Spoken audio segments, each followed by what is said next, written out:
জয় দুর্গা শ্রী মাধব। আজকে জ্যৈষ্ঠ মাসের শুক্লপক্ষের একাদশী, যেটা নির্জলা একাদশী নামে বিখ্যাত।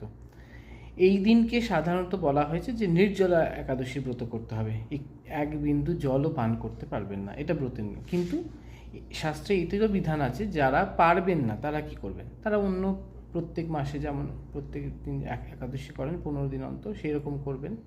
অন্ন ছাড়া, কোনো রকম গ্রেইন ছাড়া, পঞ্চশস্য ছাড়া আপনি খেতে পারেন। ফল প্রসাদ, সাবু ইত্যাদি, বাদাম আপনারা গ্রহণ করতে পারেন। এবং আজকে আমরাও এখানে 6 জুন, আমাদের এখানে আজকে 6 জুন একাদশী পড়েছে, নির্জলা একাদশী। এখন দুপুর 1টা বাজে, আমরাও এতক্ষণ উপবাস ছিলাম নির্জলা, তো এখন প্রসাদ পাবো। আপনারা দেখুন, আপনাদের দেখাচ্ছি।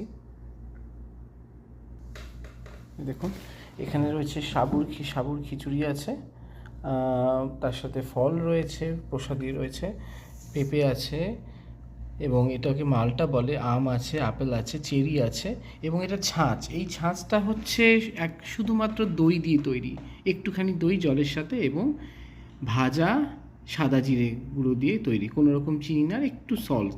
খুব ভালো এটা শরীরের পক্ষে গরমকালে। দেখুন, এটা প্রসাদ আমরা গ্রহণ করছি।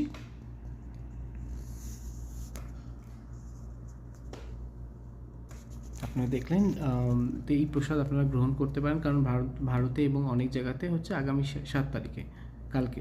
তো এখানে তো 6 তারিখ হয়ে যাচ্ছে, আমরা এটা করছি, তো আপনারাও অবশ্যই এইভাবে করুন। জয় দুর্গা শ্রী মাধব।